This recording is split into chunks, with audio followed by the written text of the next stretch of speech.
साथियों नमस्कार। साथियों, सभी का ध्यान बंगाल पर है कि बंगाल में कैसा चुनाव चल रहा है, कौन सी पार्टी जीतेगी। वहाँ पर 92% वोटिंग परसेंट हो गई है। पूरा माहौल बंगाल में बना हुआ है। 15 दिन से अमित शाह बंगाल में हैं और पूरी तरह से बंगाल पर केंद्रित हैं। तो लोगों को लगा कि अमित शाह तो बंगाल में बिजी हैं, वो तो इस समय बंगाल बंगाल ही सोच रहे होंगे। लेकिन लोग भूल रहे थे कि वो अमित शाह हैं। उनका दिमाग एक साथ 10 जगहों पर चलता है। और इस बार ऑपरेशन लोटस हुआ है पंजाब में। जी हाँ, पंजाब के आम आदमी पार्टी के 10 सांसद जो राज्यसभा में हैं, उनमें से 7 सांसदों ने आम आदमी पार्टी छोड़ दी है और बीजेपी ज्वाइन कर ली है, जिसमें कुछ बड़े नाम हैं राघव चड्ढा, हरभजन सिंह, स्वाति मालीवाल, अशोक मित्तल, संदीप पाठक, इस तरह के बड़े नाम हैं। आखिर ऐसी क्या वजह थी कि इन लोगों को आम आदमी पार्टी छोड़नी पड़ी? क्या वजह थी कि बीजेपी ही ज्वाइन करनी पड़ी? ये सब कराने में बीजेपी किस तरह से पॉलिटिक्स कर रही है और क्या इन सब का प्रभाव पंजाब इलेक्शन में पड़ेगा जो अगले साल है, या इन सब का प्रभाव बंगाल इलेक्शन में पड़ेगा? इन सब चीज़ों पे हम डिस्कशन करेंगे। एक एक करके देखते हैं सारी खबरें हैं क्या। तो देखिए, राघव चड्ढा, संदीप पाठक, अशोक मित्तल, इन सब ने पार्टी ज्वाइन कर ली है। ये अशोक मित्तल हैं, लवली प्रोफेशनल यूनिवर्सिटी में वाइस चांसलर हैं और ये आम आदमी पार्टी में अच्छे खासे पैसे वाले हैं। कई लोगों ने आरोप लगाए कि इन्होंने पैसा दे करके टिकट खरीदी और राज्यसभा में आए। कई लोगों ने तरह तरह के आरोप लगाए। सही है गलत है मुझे नहीं पता। इनके घर अभी 10 दिन पहले ईडी की रेड पड़ी थी और रेड लगातार पड़ी, तो उसके बाद कुछ ऐसा हुआ कि 10 दिन बाद इन्होंने बीजेपी ज्वाइन कर ली। और हाल ही में जब राघव चड्ढा को आम आदमी पार्टी ने लीडर के पद से हटाया था, तो इनको डेप्यूटी लीडर बना दिया गया है राज्यसभा में आम आदमी पार्टी के द्वारा। लेकिन इन्होंने तो आम आदमी पार्टी ही छोड़ दी। जिस आदमी को आम आदमी पार्टी राज्यसभा में अपना डेप्यूटी लीडर बना के भेज रही है आम आदमी पार्टी का, उसने पार्टी ही छोड़ दी। भाई ऐसी क्या मजबूरी थी? उसके अलावा ये जो संदीप पाठक है, ये बड़ा चेहरा है। लोग ध्यान दे रहे हैं राघव चड्ढा पे। राघव चड्ढा बड़ा चेहरा नहीं है। आम आदमी पार्टी से राघव चड्ढा बाहर हो जाए फर्क नहीं पड़ता आम आदमी पार्टी को, लेकिन आम आदमी पार्टी से ये संदीप पाठक बाहर हो जाए बहुत फर्क पड़ता है। आप एक चीज सोचिए कि मान लो 2010 या 2012 के आसपास अगर बीजेपी से अमित शाह बाहर हो जाते तो क्या फर्क पड़ता? बस वही फर्क पड़ता है। संदीप पाठक ने आम आदमी पार्टी को दिल्ली में गली गली मोहल्ले मोहल्ले तक पहुंचाया। एक एक चीज़ की खबर रखी, कैसे प्रचार करना है, किस तरह से वोट प्राप्त करने हैं, किस तरह से लोगों को साधना है, कौन सी जिम्मेदारी किसको देनी है। और ये बड़े सख्त टाइप के व्यक्ति हैं। किसी को अगर संगठन का काम देते हैं तो ये इंश्योर करते हैं कि वो काम करे और उस आदमी को भी काम करना पड़ता है, वरना संदीप पाठक जी क्या बोलेंगे, ऐसा करके वो सोचता है। तो उन्होंने पूरा संगठन तैयार किया था।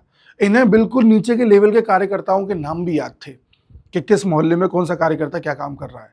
सेम काम इन्होंने पंजाब में भी किया था। हर एक छोटी छोटी चीज के बारे में ये जानते थे। संगठन के आदमी थे बिल्कुल। आम आदमी पार्टी में जीरो लेवल तक, ग्राउंड लेवल तक संगठन इन्होंने संभाला हुआ था। लेकिन धीरे धीरे इनको दिल्ली के चुनाव से बाहर कर दिया गया। दिल्ली में पिछले साल चुनाव हुए थे, उस पूरी जिम्मेदारी में, चुनाव की जिम्मेदारी में इनको मुख्य भूमिका नहीं दी गई।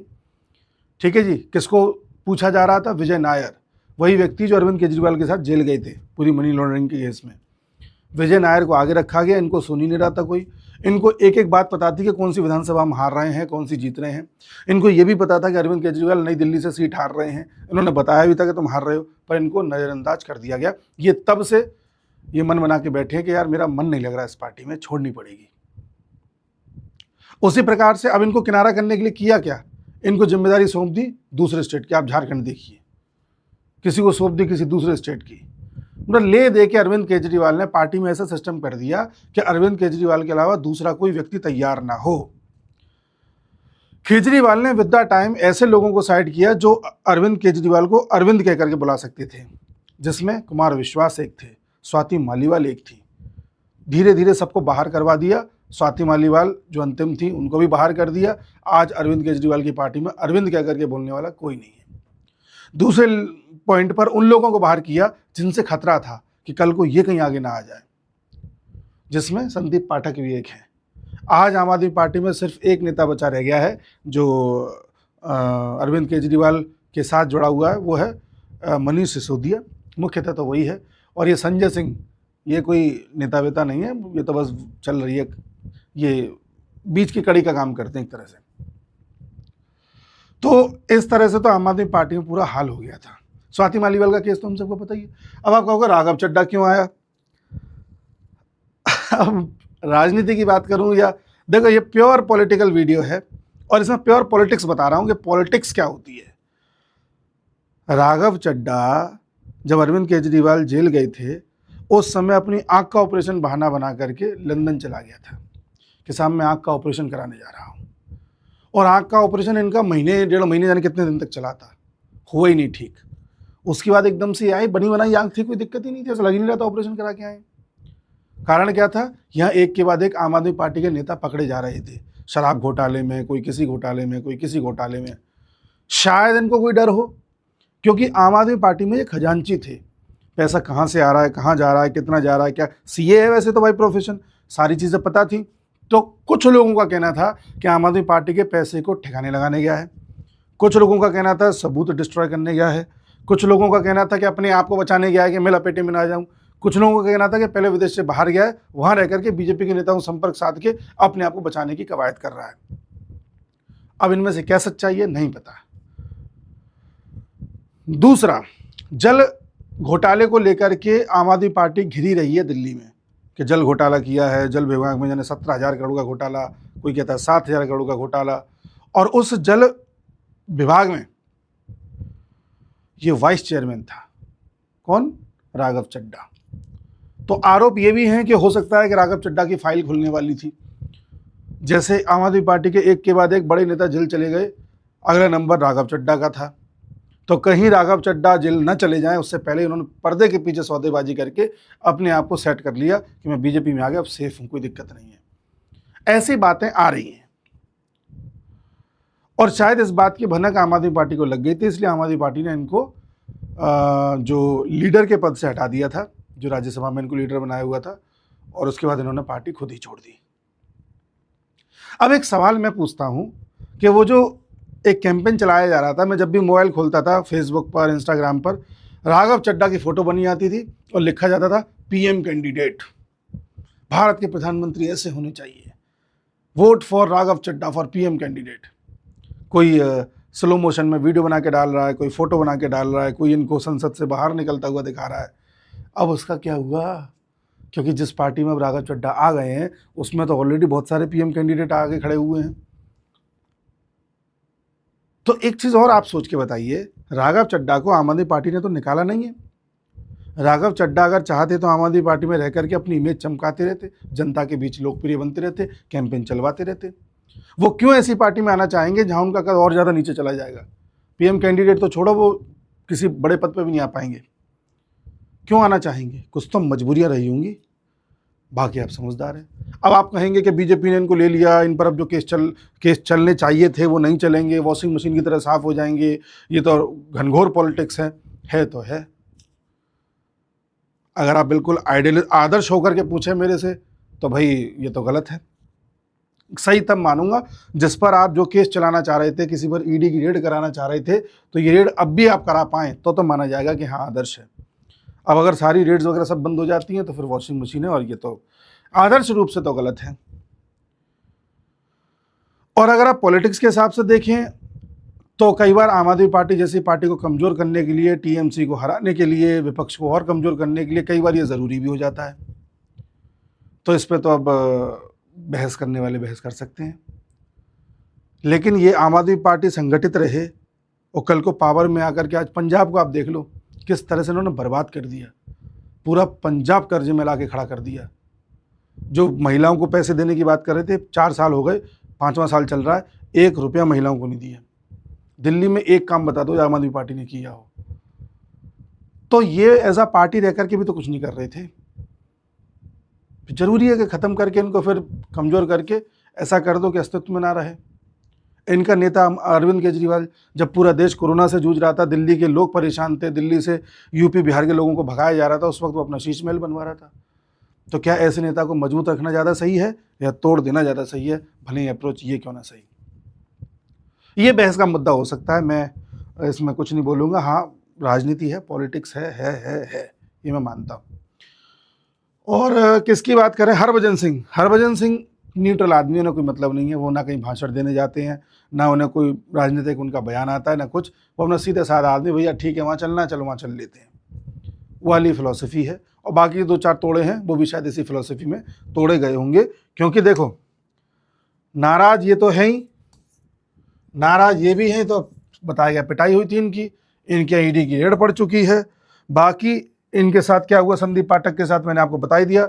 बस 2 जने ये बचे, 1 2 3 4 5 6 7, हरभजन सिंह भी है ना, तो 8 हो गए। तो 2 ये बचे, हरभजन सिंह तो इनका तो आ गए होंगे कि चलो ठीक है हम भी चल रहे हैं। 7 को ही क्यों आना पड़ा, 7 या 8 जो भी आए हैं, ये फिगर कंफर्म क्यों नहीं हो रहा कहीं पर? तो हरभजन सिंह का भी नाम है, देखिए, ठीक है, 1 2 3 4 5 6 7, चलिए 7 ही हैं, हो सकता है कोई फोटो ऊपर नीचे हो। तो 7 ही क्यों आए 10 में से? इसलिए आए क्योंकि 10 में से 7 का मतलब 70% आ चुके हैं, 2/3 से ज़्यादा आ चुके हैं। यानी राज्यसभा में आम आदमी पार्टी के जितने भी कैंडिडेट थे, उन टोटल कैंडिडेट्स में से 2/3 से ज़्यादा आ गए हैं, यानी कि अब किसी की सदस्यता नहीं जाएगी, ठीक है। एंटी डिफेक्शन लॉ लागू नहीं होगा, दल बदल कानून। अगर मान लो 2 या 3 ही इसमें से आते या राघव चड्ढा पार्टी बदलते तो उनकी सदस्यता चली जाती।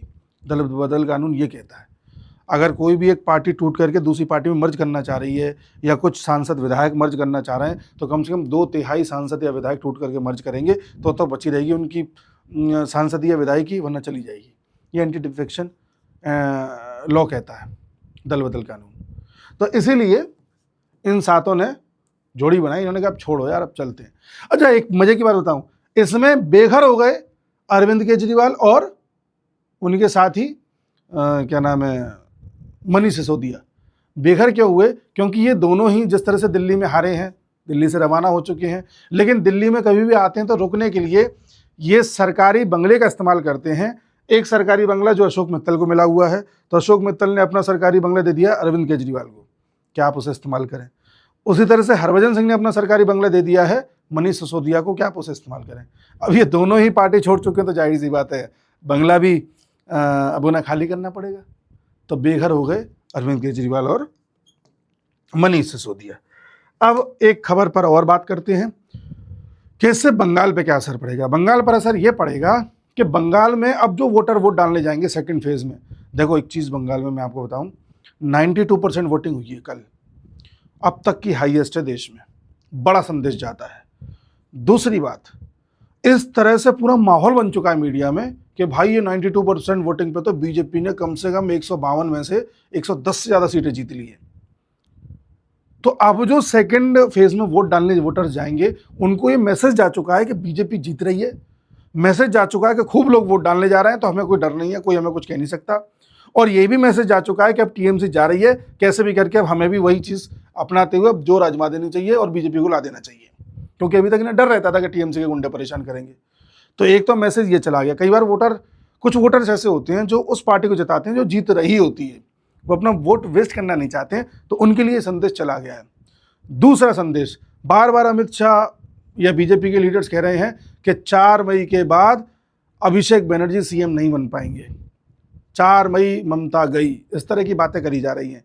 तो वोटर्स को ये बताया जा रहा है कि भाई अब चाहे कुछ भी हो जाए, टीएमसी सत्ता में नहीं आ पाएगी। मतलब अगर टीएमसी ज़्यादा सीट ले भी आई बीजेपी से, तब भी तोड़फोड़ मचा करके बीजेपी अपना करा लेगी इस बार काम कैसे भी। और बीजेपी इनडायरेक्टली संदेश दे रही है इस तरह से कि जब हमने राज्यसभा के सांसद फोड़ दिए तो विधायक क्या हैं टीएमसी के। तो ये संदेश कई बार सॉफ्ट संदेश दिया जाता है कि देखो ताकत किसके पास है, ताकत दिखाई जाती है। जनता को ये बताना होता है कि हम ताकतवर हैं, टीएमसी कुछ नहीं है, देखना। तो ये संदेश काम करता है, लोअर लेवल पे करता है। पंजाब में कैसे काम करेगा? अब पंजाब में जो अगले साल इलेक्शन है, वोटर वैसे ही परेशान है पंजाब में आम आदमी पार्टी की सरकार से, वो तो वैसे भी बदलने वाला है। हो सकता है कांग्रेस को ले आए, तो कांग्रेस को सत्ता में राहुल गांधी नहीं आने देंगे। लेकिन फिर भी जिस हिसाब से 92 विधायक जीते थे इनके 117 में से, वो बहुत बड़ी जीत थी आम आदमी पार्टी की 2022 में। इस बार अगर हारेंगे भी, पर या मान लो न भी हारें, बहुत मार्जिन पर आकर के विधायक ले आएँ, या 50 विधायक जीत जाएं इनके, या मान लो 55 विधायक इनके जीत जाएं, तब भी बड़ी चीज़ है, वो भी क्यों जीतने देने। तो आम आदमी पार्टी को पंजाब में कमज़ोर करने के लिए ज़रूरी है कि पंजाब की जनता में संदेश जाए कि आम आदमी पार्टी तो अंदर से बिखर चुकी है, भ्रष्ट हो चुकी है, टूट चुकी है, करप्शन है और केजरीवाल की ऑटोक्रेसी है। वो एक बड़ा संदेश इससे जाता है। दूसरा, आने वाले समय में केजरीवाल जेल भी जाएंगे, देख लेना, इस साल के अंत तक केजरीवाल जेल में होंगे। वो एक और बड़ा काम हो जाएगा जो पंजाब की जनता को ही बता देगा कि भाई ये पार्टी तो बिल्कुल ही बेकार है। तो एक पार्टी जो किसी स्टेट में पावर में आ चुकी है, उस पार्टी को अंदर से तोड़ना और जनता को मैसेज देना कि भाई ये देखो पार्टी खोखली है, बड़ी बात होती है। अब आपको एक फैक्ट दिखाता हूँ, वो देखिए आप। ये देखो, इनके घर पर रेड पड़ी थी, वो अशोक मित्तल के, मैंने आपको बता दिया। ये आपके चांसलर हैं लवली प्रोफेशनल यूनिवर्सिटी के, मैंने शायद वाइस चांसलर बोल दिया था, ठीक है। अब एक नज़र डालिए, 2024 में जो जनरल इलेक्शन हुए थे, यानी लोकसभा के इलेक्शन हुए थे, उसमें पंजाब में वोटिंग परसेंटेज क्या रहा था, इस पर एक ध्यान दीजिए। ये देखिए, पंजाब में जो वोटिंग परसेंटेज हुआ था उसमें इंडिया अलायंस या कांग्रेस का जो गुट था उसको वोट मिले 26%, 26 सीट मिली 7। जो आम आदमी पार्टी वाला ये है, इसको सीट मिली 3 और परसेंटेज मिला 26। पर पॉइंट्स में थोड़ा अंतर है, ये 26.30 है कांग्रेस वाले गुट का और आम आदमी पार्टी का 26.02 है। कितना? 26% कांग्रेस और आम आदमी पार्टी, इतना समझ लो। अब नीचे आइए, अकाली दल 13% और बीजेपी 18.56%, 18.5%। बीजेपी 18.5% और आम आदमी कांग्रेस 26%। ज़्यादा अंतर नहीं है। एक आंकड़ा और बता देता हूँ, 2022 में जो इलेक्शन हुआ था असेंबली का, उसमें बीजेपी को सिर्फ 6% वोट मिले थे। तो 2022 से 2024 में, 24 में तो बीजेपी को डेंट मिला है, बावजूद इसके बीजेपी 6% से 18% तक पहुंच गई है। ये बड़ी छलांग है। मैं एनालिसिस देख रहा था, अभी एक चैनल पर डिबेट हो रही थी, तो वहाँ कोई एक जना कह रहा था कि देखिए भाई, कितना भी ये तोड़फोड़ हो जाए, कुछ भी हो जाए, बीजेपी का पंजाब में कोई अस्तित्व नहीं है, इससे पंजाब इलेक्शन पे कोई खास फर्क नहीं पड़ेगा। और मैं कह रहा हूँ कि बीजेपी का पंजाब इलेक्शन में किंग मेकर होने वाली है, सत्ता में वो एक पार्टनर होने वाली है। हो सकता है अकाली दल के साथ हो जाए, हो सकता है सत्ता में आ भी जाए, कोई हैरानी नहीं होगी। 18% को 32-33% होना कोई बड़ी चीज़ नहीं है। जहाँ पर कांग्रेस भी है, आम आदमी पार्टी भी है, अकाली दल भी अलग से लड़ रहा है तो, और बीजेपी भी, 4 दल हैं, वहाँ 30-32% पर फैसले हो जाते हैं। अभी तक बीजेपी को अर्बन वोट मिलता था, शहरी वोट, गांव का नहीं मिल रहा था, लेकिन बीजेपी का जो पूरा आरएसएस का कैडर है, जो जमीनी स्तर के कार्यकर्ता हैं, गाँव तक पहुँच कर ही काम कर रहे हैं, उसी का रिफ्लेक्शन है कि 6% से बढ़ के 18% हुआ है। अमित शाह की नज़र वहाँ है। टीवी में जो दिखता है बंगाल इलेक्शन, बंगाल बंगाल बंगाल, उसको तो वो मैनेज कर ही रहे हैं। इनकी नज़र वहाँ भी होती है जहाँ किसी की नज़र नहीं होती। मैं बार बार कह रहा हूँ कि केरल के इलेक्शन की कोई चर्चा ही नहीं कर रहा, जो 9 तारीख को इलेक्शन हुआ था, अभी 4 को ही उसका रिजल्ट आएगा। केरल में भी बीजेपी को लोकसभा इलेक्शन में करीब 19% वोट मिले। वो बड़ी चीज़ है, केरल में जहाँ एक सीट नहीं आती थी। तो इसलिए मैं हैरान नहीं होऊंगा कि इस बार केरल के चुनावों के रिजल्ट में बीजेपी एक पार्टनर बन के उभरे सरकार में। हो सकता है, चांसेस हैं। तो दे आर ऑप्टिमिस्टिक। त्रिपुरा में किसने सोचा था बीजेपी सरकार बना लेगी 2017 में, और देखिए 2 बार से लगातार सरकार बना रही है। और इसीलिए जो पंजाब है उसको लेकर के भी आप ये ध्यान में रखिए कि यहाँ आम आदमी पार्टी तो नहीं आ रही, कांग्रेस को रोकने के लिए जरूरी है कि कांग्रेस के वोट कटें। उसके लिए अब देखते हैं क्या होगी पॉलिटिक्स। बट हाँ, आम आदमी पार्टी को थोड़ा मजबूत रखने के लिए और इतना कमज़ोर रखने के लिए सत्ता में ना आ पाए, कुछ चीज़ें करनी पड़ रही हैं, वो ये है। तो ये पूरी राजनीति जो चल रही है वो इसके इर्द गिर्द घूम रही है। अब आप कहोगे राज्यसभा में तो 7 सांसद और बढ़ गए बीजेपी के, तो बीजेपी कोई भी बिल पास करा सकती ना, अभी बहुत दूर है। 2/3 मेजोरिटी के लिए उसे भी और मेहनत करनी है, 20-30 सीटों का काम और करना है। बट ठीक है, साथ साथ करके भी अगर बढ़ेंगे तो काम होगा। ये सारी चीज़ें चल रही हैं साहब। उम्मीद है आप समझ पाए होंगे कि किसके क्या कष्ट थे और किसको क्या मिला। संदीप पाठक की तो शक्ल देख के मैं भी समझ पा रहा हूँ कि किस तरह से संदीप पाठक परेशान होकर के आए हैं। देखो शक्ल बता रही है कि यार आना नहीं चाहता था, बट स्थिति ऐसी हो गई थी कि आना पड़ा है, वो वाली शक्ल है ये। तो ये पूरा डिस्कशन है, उम्मीद है आपको पसंद आया होगा। बाकी मिलता हूँ अगले वीडियो में, तब तक के लिए नमस्कार।